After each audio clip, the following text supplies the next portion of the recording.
ቤዛን ክፍል 44 ይዤላችሁ መጥቻለሁ። ቤዛ አንተ ከሃዲ ድሮም ሳሚ የሚለኝን አለመስማት ተቆጭቼበታለሁ ብላ በጥፊ ብላው ከገባች በኋላ የተፈጠረውን ያኔ ለማለት ነው።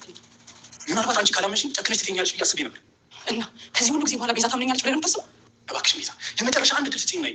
ያኔም ለሰጠው በጣም ይቆጨኛል። ለማንኛውም በፍጥነት እንድንፋታ ፈልጋለሁ። እሺ እንግዲህ ቤዛ ሻንጣዋን ይዛ ልትወጣ ነው። መፋታት አለብን በፍጥነት እያለች ነው። እድል ሰጥቼህ ነበር፣ እድሉን ግን አልተጠቀምክበትም አንተ ከሃዲ ብለዋለች። እንደገና አንድ እድል ስጪ ቤዛዬ፣ ያኔ ትተኛለች ብዬ ፈርቼ ነበረ፣ ካላመንሽ ብዬ ነው እያለ ነው። መቼም ቢሆን አልፈታሽም አንቺን እያለ ነው። መካፈል እንችላለን፣ ብቻ እኔ የምፈልገው ከአንተ ጋር መለያየት ብቻ ነው። መቼም አልፈታሽም ማለት ነው። ስለዚህ አሁንም እኔ መግደል ነው ፍላጎትህ ማለት ነው። ስለዚህ አሁን እኔኑ ግደለኝ። መፋተት ካልፈለግ መግደል ትችላለህ። ከዚህ በፊት ለመግደል ሞክረህ የለ እንዴ? አሁን ምን ነው ከበደህ? እያለች እንግዲህ እጁን ጉሮሮዋ ላይ አስጠግታ ግደለኝ እያለችው ነበር። ቤዛ ይበቃሻል፣ እኔ መቼም አልፈታሽም፣ አንቺ መቼም አልገልሽም እያለ ነው።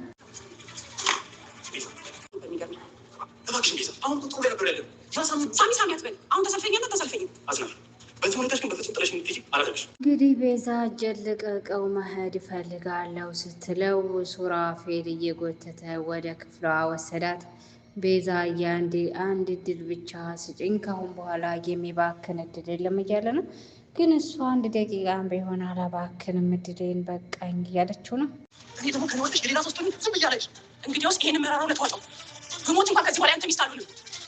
መቼም ቢሆን የአንተ ሚስት ተመልሼ አልሆንም፣ ስለዚህ ቁርጥህን ወቀው፣ በቃ መለያየት አለብን ስትለው ከዚህም በፊት እንደዛ ብለሽ ነበረ ሲላት፣ ያኔ ማፍቅሬ ሳይሆን ያኔ ቤቴን በስሜ ለማድረግ ስለፈለግኩ ነው። ውሸት ቢሆን ለምን ካርታውን ያስመረመርኩት? እንደውም ቤቱን በላይ ላይ ሸጠው ብዬ ነው ካርታ ውሸት መሆኑን ያረጋገጥኩት። አየሽ እዚህ ጋር ውሸት መሆኑ ተረጋገጠ። በትዳር ውስጥ አንድ ወገን ብቻ የሚወስነው ነገር የለም። አንተ በገንዘቤ ውሸት የምታሰራ ከሆነ እኔ በገንዘቤ አለማሰራት እንዴት እችላለሁ? እያለች አላፈቅርህም እያለች እንግዲህ በንዴት እየነገረችው ትገኛለች። ስለተበሳጨሽ ግን ይሆናል ሰማኛለ። ይልቅ አሁን ከዚህ ቤት አስወጣኝና ልሄድበት። እውነቴን ሳታውቂ ከዚህ ንቅረቅ። ምን የቀረው ነገር ምን ሊደበቅ ነገር አለ? ምን ላድርግሽ ሲላት፣ እኔ በዚህ ሰዓት የምፈልገው ፍቺ ብቻ ነው፣ ፍታኝ እያለችው ነው ቤዛ። እኔ በጣም ደህና ነኝ። ሳሮን ደህና ትሆናለች። እመኚኝ ደህና ትሆናለች። የምንችለው ነገር እንግዲህ ቅንጅርት አልኩ። ሳሚና ሳሮን እየተመካከሩ ይገኛሉ። ሳሮን እያለቀሰች ትገኛለች። እኔ ደህና ነኝ፣ ልጄ ግን ደህና አትሆንም፣ ህዛ መናጤ ዶክተር እጅ ገብታ እያለ ነው። ሳሮንዬ አይዞሽ ልጅሽ ምንም አኮንም፣ ልጅሽ ትተርፋለች እያላት ነው። ሳሚ የሚያረገው ቅጡ ጠፍቶት አንድ ኖሬ 10 እየደጋገመ እየነገራት ነበረ። ምን ቀን ነው አንተ ያገኘው? ሳሮን ምን ነክቶሽ ነው? ያ የተረገመ ሮቤል የተባለ ሰውዬ እኔንም እኮ በመርዝ ሊገለኝ ነበር። ዛሬ ምን ሄደም ድጋሚ ጉዳት እንደማይደርስ በምን እርግጠኛ ነው ማለት? እንግዲህ ልጅሽ ያስም በሽተኛ ናት፣ እኔ ሳልሆን አስቀድሞ የሚገላት ያስም በሽታዋ ነው። እንግዲህ ትንሽን የማዝሽን ነገር በትክክል አትወጪ ከሆነ እያለ ዶክተሩ እያስጨነቃት ይገኛል።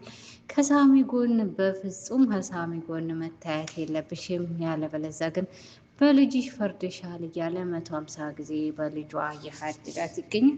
እንግዲህ ሳሮን ሳሚን አትድረስብኝ፣ አልደርስብህም፣ አንተ ሰውዬ ተወኝ ብላ ከመቀመጫዋ ተነስታ እያበደች ሂዳለች። ምክንያቱም የልጇ ነገር በጣም አሳስቧታል።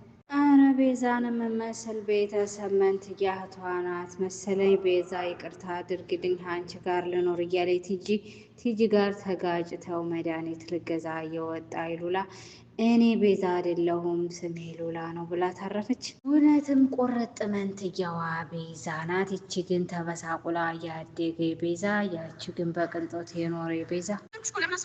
እኔ ስሜ ቤዛ አይደለም ሉላ ነው። ካላምሽ ምትገለሰሽ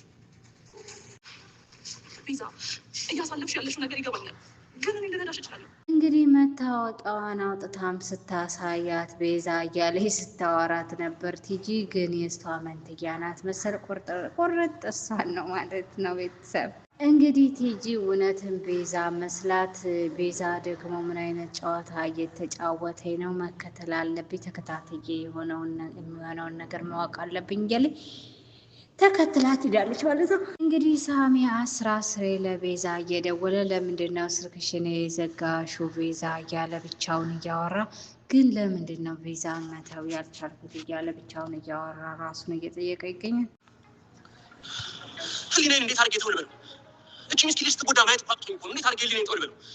በቃ ለአንዴና ለመጨረሻ ጊዜ በዛ በሌባ በር ገብቼ ቢሆን ያለውን ነገር ማጣራት አለብኝ። እንግዲህ ሳሚ ለአንዴና ለመጨረሻ ጊዜ በሌባ በሩ ገብቼ ማየት አለብኝ ቤዛን እያለ ራሱን እየጠየቀ ይገኛል። ሄጄን ቤዛን ማየት አለብኝ ካልሆነ ራሴን አፈነዳለሁ እያለ ነው ሳሚ። እንግዲህ የቤዛን መንትያ የተከተለ ቲጂ በመሄድ የገባችበትን አይታታለች። ጭራሽ እኔን አላቅሽም ማለቷ ሳያንስ እዚህ ጭር ያለ ሰፈር የምናምንቴ ሰፈር ውስጥ ምን ትሰራለች ቤዛ እያለች እንግዲህ እያወራች ነው ብቻዋን ቲጂ።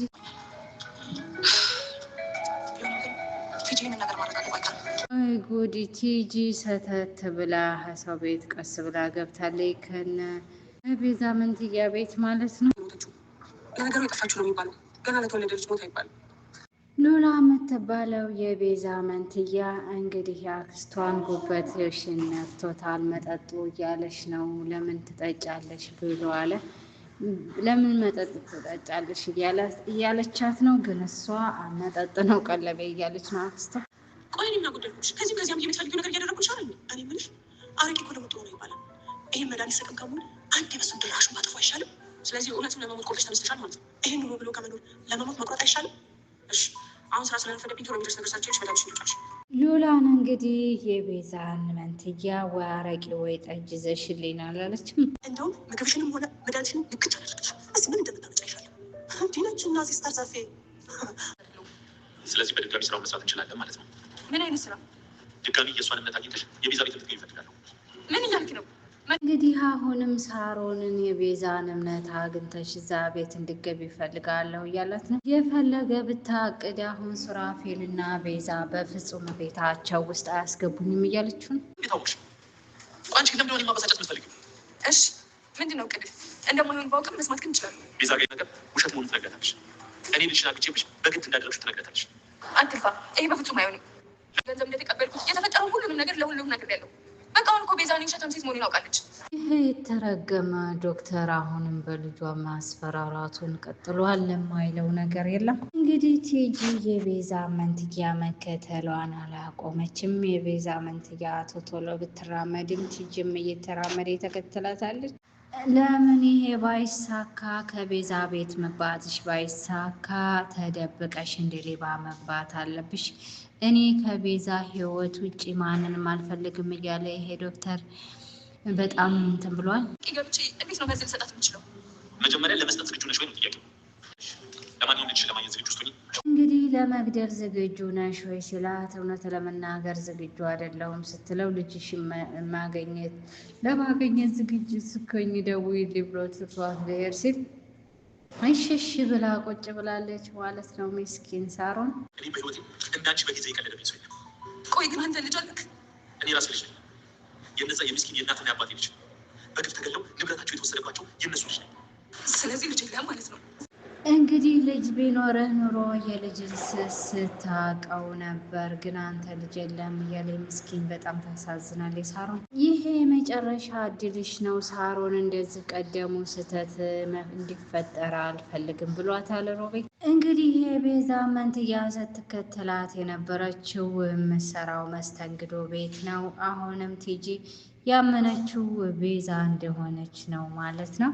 በሚገርም ሁኔታ እንግዲህ አንድ ነገር ማጣራት አለብኝ ብላ ተነስታ ሄዳለች ቲጂ። እሷ ግን ይቺ ሴት ጤነኛ ናት ጤነኛ አይደለችም ብላ ግራ ገብቷታል ማለት ነው። የቤዛ መንትያ እንግዲህ ቁርጥ እሷኑ ናት። ቤተሰብ እንግዲህ ሮቤል ክፍል ቤዛን ከዘጋባት በኋላ ምግብ ፓስታ ሰርቶ አንጥቶላታል። ከዛ መርዝ አርገበት ይሆን ስትለው እሷ እንደ ጎርሶ እሷን ሊያጎርሳት እየተዘጋጀ ነው። እና ከዚህ ሁሉ ጊዜ በኋላ ትመለሳለች ብለህ ጠብቀህ ነበር። ከአንዴም ሁለቴ እምነትህን አምጣ። እሺ በቃ አሁን ወደ ተመጡ ሱራፌል በፍጹም እንዳትይዘ የተረገመ ሰው ነው። ሱራፌል እባክህ በቃ እኔ የትም አልሄድም። በቃ ሳሚን ተወው። ቤት ምን እያደረግሽ ያለሽ? ዛሬ ከዚህ ቤት ታዲያ ነው ወንድ ነው ሚስት ይዛት ሰማኛለ እንደውም ድሮ ምክንያት ነበር ስፈልግ ነበር። ስማ ብቻ ዳሩን ቃቃለሁ ተሞነ ያ የተረገመ ዶክተር መጨረሻቸው ያምርብሽ መጨረሻቸው ያምር በሌ ነው ምጠፍት እንግዲህ ቤዛ ለቀቀይ ብላ ከክፍሉ በሱራፌል መታው ስትወጣ ሳሚ በጓዳ ልግባ ብሎ መጥቶ ነበር። እንግዲህ ተንደርድራ ሳሚ ቅፍ ውስጥ ስገባ እየሮጠ ሲሄድ ሱራፌል ደግሞ ሳሚን ሲያየው እንደብድ ያደረገው ማለት ነው። እንግዲህ መንጭቆ እሷን አቅፎ አስወጥቷታል። ሳሚንም በቦክስ ደብድቦታል። በጣም በሚያሳዝን ሁኔታ በጣም መቶታል ሳሚን። እሷ ደግሞ ሳሚን ተወው በቃ እኔ አልሄድም የትም እያለች ነው ሲጨንቃት ሲደበድብባት። እንግዲህ በሚያሳዝን ሁኔታ ሳሚን ላይቱ ላይ ሆኖ እየደበደበ ሊገለው ሲል ሩሁ ሊወጣ ሲል ቤዛ በጠርሙስ ራሱን ብለዋለች ማለት ነው። ድፍት አድርገዋለች እዛው። ወይኔ ቤተሰብ ሱራፌል ሞተ መሰለኝ። ድፍት ብሏል፣ ደሙ በጣም ፈሷል። ከዛ ደግሞ እንግዲህ ተረጋጊ እያላት እያለ ሳሚ ይቼ የተረገመ ቲጂ ደረሰኝ ማለት ነው ቤተሰብ። ወይኔ በጣም የሚያሳዝን መሰልሰል ነው።